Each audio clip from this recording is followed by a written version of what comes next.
Hey friends, welcome to यज्ञ investment academy और tax Thursday में आप सभी का स्वागत है। दोस्तों, आज हम देखने वाले हैं taxation in case of right issue and share split. तो चलिए दोस्तों, राइट इशू में टैक्सेशन कैसे होता है उसके साथ आगे बढ़ते हैं। दोस्तों, हमने सुना पीरामल फार्मा ने राइट इशू डिक्लेयर किया है जिसमें उन्होंने 5 शेयर्स दिए हैं फॉर एवरी 46 शेयर्स। तो इसमें राइट इशू में हम देखते हैं दोस्तों कि भाई राइट होता क्या है। तो राइट इशू मतलब कि भी कोई existing share holder who is holding some shares on a particular date, तो उनको नए शेयर्स परचेज करने के लिए राइट दिया जाता है कि भी they can buy some more shares in the company. अब ये शेयर्स कोई फ्री में दिए जाते हैं, जैसे बोनस शेयर होते हैं कि भाई कोई एक शेयर होल्ड कर रहा है इसलिए उसको बोनस शेयर दिया गया है। तो क्या राइट शेयर में कोई फ्री में दिया जाता है? नहीं दोस्तों, ये कोई फ्री में नहीं दिया जाता है, बट ये कंसेशनल प्राइस पे दिया जाता है। तो राइट शेयर जो होता है वो कंसेशनल प्राइस पे दिया जाता है। किनको? जो एग्जिस्टिंग शेयर होल्डर है उनको। तो मेरे पास में से कोई कंपनी के अगर 10 शेयर्स हैं और मुझे उसके अगेंस्ट में एक नया शेयर अप्लाई करने के लिए उन्होंने राइट दिया है, जिसको हम राइट एंटाइटलमेंट बोलते हैं, तो वो मुझे राइट दिया गया है at a particular price which is less than the market price. तो मतलब राइट शेयर में हमको एक राइट मिला है सिर्फ नया शेयर परचेस करने के लिए। इट इज नॉट ऑब्लिगेटरी, मतलब ये बाइंडिंग नहीं है, मैं बाय कर भी सकता हूं नहीं भी, पर मुझे एक राइट दिया गया है। तो राइट शेयर का मतलब हमको समझ में आ गया दोस्तों। अब हम समझते हैं इस ट्रांजैक्शन में क्या क्या चीजें इन्वॉल्व होती हैं। पहले तो टैक्सेशन का पॉइंट है, तो इसलिए टैक्सेशन के पर्सपेक्टिव से जो मेरे पास में मुझे राइट क्यों मिला है, राइट एंटाइटलमेंट क्यों मिला है, क्योंकि मेरे पास में एग्जिस्टिंग शेयर्स है। तो हमको देखना पड़ेगा कि मेरे एग्जिस्टिंग शेयर्स के टैक्सेशन पे क्या इंपैक्ट होगा। दूसरा, मुझे क्योंकि राइट एंटाइटलमेंट मिला है, तो मेरे राइट एंटाइटलमेंट के अगेंस्ट में मैंने जो शेयर्स परचेस किए हैं उसके टैक्सेशन पे क्या फर्क पड़ेगा। फिर उसके बाद में मेरे पास में ये भी चॉइस होती है कि भाई मुझे जो राइट एंटाइटलमेंट मिला है उस राइट एंटाइटलमेंट को मैं बेच सकता हूं, जिसको रिनंसिएशन बोलते हैं। तो मैं जो राइट एंटाइटलमेंट को हम आरी बोलेंगे, तो आरी को मैं बेच सकता हूं, वो उसको रिनंसिएशन बोलेंगे, और वो मार्केट में ट्रेड होता है, नॉर्मल जैसे शेयर्स ट्रेड होते हैं वैसे होता है। तो उसका टैक्सेशन कैसे होगा। फिर अगर मैंने किसी को वो बेचे है, राइट बेचे है, तो उसने परचेस किए है उसके अगेंस्ट में शेयर, या फिर मैंने किसी के राइट्स परचेस किए हैं और मैंने शेयर्स परचेस किए हैं उस कंपनी के, तो उस केस में मेरे हाथ में टैक्सेशन कैसे होगा, जिसने राइट एंटाइटलमेंट परचेस करके शेयर्स परचेस किए हैं। तो ऐसे हम 4 सिनारियो हम डिस्कस करेंगे राइट इशू के अंदर में। तो चलिए दोस्तों, हम देखते हैं एक एक सिनारियो 1 बाय 1। तो पहला है मेरे एग्जिस्टिंग शेयर्स का क्या होगा। जैसे दोस्तों हमने देखा था पीरामल फार्मा ने 46 शेयर्स के अगेंस्ट में 5 शेयर्स का राइट दिया लोगों को कि भाई किसके पास, जिस किसी के पास 46 शेयर्स होंगे उसको नए 5 शेयर्स परचेस करने का राइट दिया। वो 81 रुपीज में दिया, तो 81 रुपीज में वो बाय कर सकता है, जबकि उसकी मार्केट प्राइस 100 रुपीज के आसपास चल रही थी। मतलब it is eight discounted price, मतलब मैं 46 शेयर्स के अगेंस्ट में एक शेयर बाय कर सकता हूं एट 81 रुपीज, तो मुझे कुछ उसका बेनिफिट मिल गया। तो वो जो बेनिफिट है उसको हम देखेंगे कि भाई कैसा होगा। तो पहला तो मेरे पास में एग्जिस्टिंग कुछ शेयर्स हैं, समझ लेते हैं हम 46 शेयर्स ही है मेरे पास में। तो मेरे पास में 46 शेयर्स है, तो अगर मैं उसको बेचने जाता हूं मार्केट में, तो मेरे पास में राइट आ गए हैं, अब मैं उनको बेचने जा रहा हूं, तो एग्जिस्टिंग शेयर्स के टैक्सेशन पे कुछ फर्क नहीं पड़ना है। उसका कॉस्ट ऑफ एक्विजिशन क्या रहना है, जो मेरा ओरिजिनल मैंने जो शेयर्स जब परचेस किए थे उसका ही कॉस्ट ऑफ एक्विजिशन रहेगा। फिर पीरियड ऑफ होल्डिंग क्या रहेगा, तो पीरियड ऑफ होल्डिंग जब मैंने परचेस किए थे, मेरे ओरिजिनल शेयर्स 46 शेयर्स जो है जब मैंने परचेस किए थे उसी डेट को मेरा पीरियड ऑफ होल्डिंग काउंट किया जाएगा, और वहां से ही मेरा शॉर्ट टर्म है या लॉन्ग टर्म है। अगर 12 महीने से ज्यादा है तो लॉन्ग टर्म हो जाएगा, 12 महीने से कम है तो शॉर्ट टर्म हो जाएगा। तो इस तरह से लॉन्ग टर्म शॉर्ट टर्म हो जाएगा, एंड उस लॉन्ग टर्म शॉर्ट टर्म के अगेंस्ट में मेरा वैसे वैसे रिस्पेक्टिव टैक्स रेट लगेगा। शॉर्ट टर्म है तो 15 लगेगा, अगर लॉन्ग टर्म है तो 10% लगेगा, और अगर वो विद इन 1 लाख है तो वो एग्जाम भी मिलेगा, 1 लाख के ऊपर का मेरा लॉन्ग टर्म हो जाएगा। बस इसमें एक इंपैक्ट होना है कि भाई मेरे शेयर की प्राइस जो है उसके अकॉर्डिंगली एडजस्ट होनी, सेल प्राइस जो है वो, क्योंकि राइट एंटाइटलमेंट दिया गया है तो थोड़ा सा शेयर प्राइस भी वोलेटाइल होता है, but it is not that material. तो ये हो गया हमारा पहला सिनारियो, जहां पर मैं एग्जिस्टिंग शेयर्स जिसके अगेंस्ट में मुझे राइट एंटाइटलमेंट मिला है उसको मैं करता हूं, तो क्या होता है, तो उसमें कुछ नहीं होता है, नॉर्मल जैसे कैपिटल गेन कैलकुलेट होता है वैसे ही होता है। फिर आता है दोस्तों दूसरा कि भाई जहां पर मुझे राइट एंटाइटलमेंट मिला है, 46 के अगेंस्ट में 5 शेयर मिले हैं, उनको जब मैं बेचने जाता हूं तो उसका क्या होगा।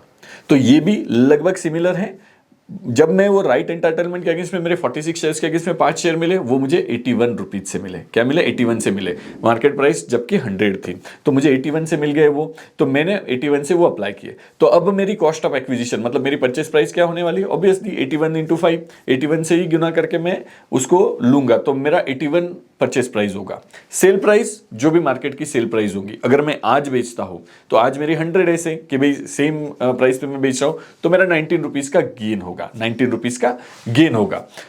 और फिर उसके बाद आएगा पीरियड ऑफ होल्डिंग, मुझे लॉन्ग टर्म है कि शॉर्ट टर्म कैलकुलेट करने के लिए, क्योंकि आज अगर मैं इमीडिएटली बेचूंगा, जैसे ही मुझे शेयर्स मिलेंगे 5 शेयर्स वो राइट के, तो और मैं इमीडिएटली बेचूंगा तो ऑब्वियस है कि भाई शॉर्ट टर्म होगा, क्योंकि 12 महीने तो हुए नहीं है, तो शॉर्ट टर्म होगा और 15% से टैक्स लगेगा। अगर मैं उसको कुछ समय होल्ड करता हूं, 12 महीने तक होल्ड करता हूं और फिर बेचता हूं, तो जो भी गेन होगा वो लॉन्ग टर्म होगा, 10% और ओवर एंड अबव 1 लाख मेरा टैक्सेशन रहेगा। तो इस तरह से जो राइट शेयर्स मुझे मिले हैं उसका टैक्सेशन इस तरह से होगा। बस इसमें यह होगा कि भाई पीरियड ऑफ होल्डिंग जब मुझे राइट शेयर्स मिले हैं तब से काउंट होगा, और कॉस्ट ऑफ एक्विजिशन या परचेस प्राइस मेरा जो 81 रुपीज है जिस पर मुझे राइट शेयर मिले हैं वही होगा।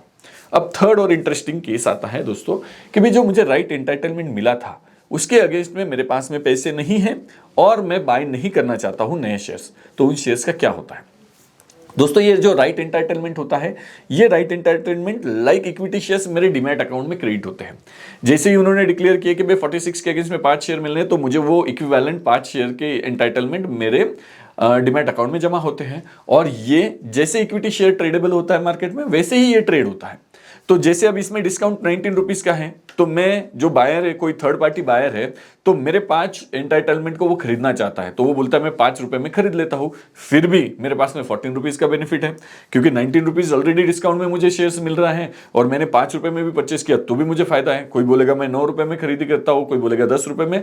इस तरह से मार्केट में वो नॉर्मल में जैसे शेयर ट्रेड होता है और डिमांड और सप्लाई के ऊपर में जैसे प्राइस डिसाइड होता है, वैसे वो ट्रेड होता है। तो मेरे पास में जो राइट एंटाइटलमेंट है, मैं उसको मार्केट में ऐसे ही as it is as such बेच सकता हूं। अब उस केस में टैक्सेशन क्या होगा? तो उस केस में हमको टैक्सेशन को सेम मुझे इक्विटी शेयर्स जैसा ही टैक्सेशन होगा, पर यहां पर लॉन्ग टर्म का कोई चांस नहीं, क्योंकि मेरे पास में राइट एंटाइटलमेंट अभी आए और मुझे वो इमीडिएटली बेचने हैं जब तक कि ऑफर क्लोज नहीं हो जाता, क्योंकि ऑफर क्लोज होने के बाद तो वो लैप्स हो जाएंगे। जो राइट एंटाइटलमेंट मिले हैं उनको इधर मुझे एक्सरसाइज करना है या बेच देना है, otherwise it will get lapsed. तो मुझे इमीडिएटली आज मुझे एंटाइटलमेंट में 5 शेयर्स का एंटाइटलमेंट मिला है, मैंने वो बेच दिए, से कि कोई 5 रुपए में मैंने बेच दिए, तो वो जो 5 रुपए का गेन होगा उसके अगेंस्ट में मेरी कॉस्ट ऑफ एक्विजिशन क्या होगी? तो 0, नो कॉस्ट ऑफ एक्विजिशन। उसके अगेंस्ट में सेल प्राइस क्या है मेरी? तो सेल प्राइस है मेरी 5 रुपए जो इस पे मैंने बेचा है। उसके अगेंस्ट में मेरा कैपिटल गेन कैसा होगा? क्योंकि period of holding is less than 12 months, तो मेरा कैपिटल गेन होगा शॉर्ट टर्म कैपिटल गेन, और ये शॉर्ट टर्म कैपिटल गेन मुझे 15% से जैसे इक्विटी शेयर्स को लगता है वैसे टैक्स हो जाएगा। पर इस केस में जैसे हम इक्विटी शेयर्स भी ऑफ मार्केट भी बेच सकते हैं ट्रांसफर स्लिप के ऊपर, तो अगर मैं राइट एंटाइटलमेंट ऑफ मार्केट बेच देता हूं ट्रांसफर रिसीट के ऊपर में, तो वहां पर मेरा नॉर्मल स्लैब रेट से short term capital gain tax हो जाएगा। तो ये क्योंकि रिनंसिएशन मैं बेच सकता हूं उसको, तो वो शॉर्ट टर्म कैपिटल गेन तो डेफिनेटली है, बट वो अगर एक्सचेंज पे बेचा जा रहा है तो 15% से हो जाएगा, और वो एक्सचेंज के बाहर ट्रांसफर स्लिप के ऊपर बेचा जा रहा है 1 to 1, 2 लोगों ने मिलकर खरीद लिए वो दोस्तों में, तो वो वहां पर जो होगा वो long term short term capital gain normal rate से टैक्स हो जाएगा। अब ये हो गया थर्ड सिनारियो। अब आता है दोस्तों फोर्थ सिनारियो, जिस केस में मैंने जो राइट एंटाइटलमेंट किसी को बेचे हैं, मैं समझ लेते हैं एक्स पर्सन को मैंने बेचे हैं, अब वो बंदा जो है वो जाकर उस शेयर्स को बाय करने वाला है। तो अब वो जो बाय करने वाला है उसके लिए कॉस्ट ऑफ एक्विजिशन इंपॉर्टेंट है। अब मैंने 5 शेयर्स का राइट एंटाइटलमेंट उसको बेच दिया, मैंने बेच दिया। अब वो राइट एंटाइटलमेंट जो है वो उसके अगेंस्ट में शेयर्स परचेस करेगा, 5 शेयर्स उसको मिल जाने हैं। तो वो 5 शेयर्स मिलेंगे, वो कितने में मिलेंगे? 81 रुपीज में। अब वो 81 रुपीज में 5 शेयर्स ले रहा है, प्लस उसने मुझे 5 रुपए ऑलरेडी दे चुका है, क्योंकि वो राइट एंटाइटलमेंट की कॉस्ट जो है वो 5 रुपए में मैंने ट्रेड किया था उसको। तो इन दैट केस वो वहां पर उसकी कॉस्ट ऑफ एक्विजिशन क्या हो गई? 81 + 5 86 रुपीज हो गई। तो नाउ उसका कैपिटल गेन जब कैलकुलेट होगा, जब कभी वो बेचे, अभी बेचे या 1 साल के बाद बेचे, तो उसका कैपिटल गेन कैलकुलेशन करने के लिए उसके पास में गेन जो कॉस्ट ऑफ एक्विजिशन जो है वो 86 होगा, से कि 100 रुपीज में बेचा है तो गेन उसका कम हो जाएगा। अगर मैं खुद इटसेल्फ में बाय करता था तो मेरा कैपिटल गेन 81 -100 होता, 100 - 81 होता, बट इस केस में क्योंकि किसी ने राइट एंटरटेनमेंट परचेस किए है विथ सम कॉस्ट, तो उस केस में 100 - 86 हो गया, तो कैपिटल गेन का अमाउंट कम हो जाएगा। Short term long term as it is जैसे रहता है वैसे ही रहेगा। अब दोस्तों इसमें कुछ लेवल तक इनकम टैक्स के साथ में कुछ डिस्प्यूट, मतलब कुछ ये था कि भाई सेक्शन 56 है इनकम टैक्स के अंडर में, which is taxing the gifts. तो गिफ्ट्स के अंडर में अगर किसी को नॉन रिलेटिव के पास से कोई चीज गिफ्ट में फ्री में मिली है 50,000 से ऊपर के अमाउंट की, या फिर at a price which is not the fair market price, ऐसे प्राइस पे मिली है जो फेयर मार्केट वैल्यू नहीं है, तो इस केस में, हमारे केस में राइट इश्यू में हो क्या रहा है कि भाई 100 रुपीज की चीज हमको 81 में मिल रही है, मतलब फेयर मार्केट वैल्यू पे हमको मिल नहीं रही है वो। तो इस केस में इनकम टैक्स के 56(2) के अंडर में ये होता है कि भी वो 100 और 81 इनके बीच का जो डिफरेंस है it will be taxed as a gift in the hands of recipient. मतलब जिसने शेयर्स परचेस किए हैं, मतलब मैंने अगर शेयर्स परचेस किए 5 रुपए में, 81 रुपीज में, तो 81 - 100 ये 19 रुपीज का जो डिफरेंस है वो मेरे हाथ में फिर भी टैक्स हो जाएगा, क्योंकि मुझे फ्री में मिला है वो, it will be treated as gift, and वो फ्री में मिला हुआ गिफ्ट जो है वो नॉर्मल टैक्स रेट से, मतलब जो भी टैक्स ब्रैकेट में मेरा होगा उससे टैक्स होगा। पर राइट के केस में उसके ऊपर मल्टीपल जजमेंट्स हैं, ITAT के भी हैं और हाई कोर्ट के भी हैं। तो इन जजमेंट्स के अंदर में उन्होंने ये बताया है कि भाई राइट शेयर्स में जो कंसेशनल रेट पे शेयर्स मिलते हैं it will not come under the preview of section 56, मतलब इस पे कोई गिफ्ट का टैक्सेशन नहीं होगा, ये नॉर्मल में सिर्फ कैपिटल गेन का ही टैक्सेशन लगेगा और कोई टैक्सेशन इसमें नहीं होना है। तो होप दोस्तों आपको राइट शेयर्स में कैसा टैक्सेशन होता है ये समझ में आ गया होगा। अब दोस्तों हम देखते हैं कि भाई स्प्लिट शेयर्स में जब शेयर स्प्लिट आता है तो उस केस में कैसे होता है। जैसे नेस्ले ने डिक्लेयर किया 1:10 का स्प्लिट शेयर डिक्लेयर किया, तो स्प्लिट शेयर में होता यह है कि भाई किसी के पास एग्जिस्टिंग शेयर्स है, उन शेयर्स को, या फिर कंपनी के जो एग्जिस्टिंग शेयर्स है उन शेयर्स को वो डिवाइड कर देते हैं कि भाई मतलब एक शेयर है तो उसको 10 शेयर्स में डिवाइड कर देते हैं। जैसे नेस्ले ने किया 1:10 का कि भाई एक शेयर के बदले में 10 कर दिए। ये कंपनी करती क्यों है? कंपनी इसलिए करती है कि भाई उनकी शेयर्स की प्राइस अगर ज्यादा है, से कि भाई 10,000 रुपए किसी की प्राइस है, तो उसको 10 में स्प्लिट करने से प्राइस हो गई 1,000 रुपए।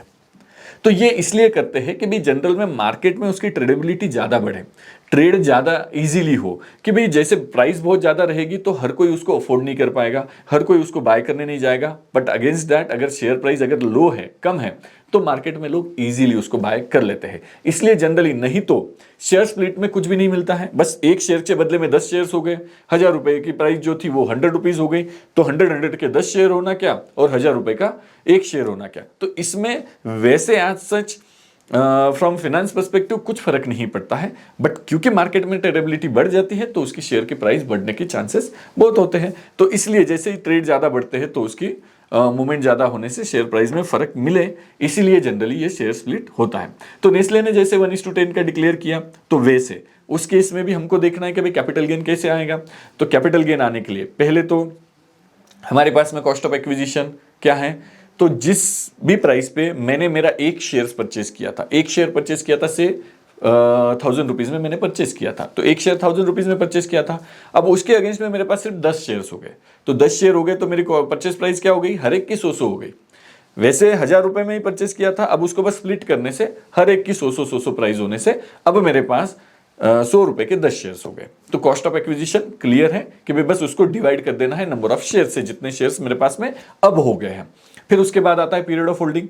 पीरियड ऑफ होल्डिंग भी मैंने जब परचेस किया था वहीं से कैलकुलेट करना है, लॉन्ग टर्म है कि शॉर्ट टर्म है उसके लिए। तो अगर 12 महीने से ज्यादा मैंने होल्ड किया है तो लॉन्ग टर्म है, अगर 12 महीने से कम किया है तो शॉर्ट टर्म है। और वैसे ही उस पर कैपिटल गेन का टैक्सेशन जो है उसी वे में आएगा। नॉर्मल में अगर लॉन्ग टर्म है तो 1 लाख के ऊपर गया तो 10% और शॉर्ट टर्म है तो 15% रहेगा। तो ये नॉर्मल में जो टैक्सेशन होगा वैसे ही टैक्सेशन होगा। बस हमको ये देखना था कि भाई कॉस्ट ऑफ एक्विजिशन उसका कैसे एडजस्ट होता है और period of holding since beginning होगा जब से मैंने ओरिजिनल शेयर्स परचेस किए थे। तो होप दोस्तों आपको स्प्लिट शेयर्स में क्या होता है, उसका टैक्सेशन क्या होता है, और राइट शेयर में क्या होकर उसका टैक्सेशन कैसे होता है, ये समझ में आ गया होगा। होप दोस्तों आपको ये पसंद आया होगा। थैंक यू दोस्तों।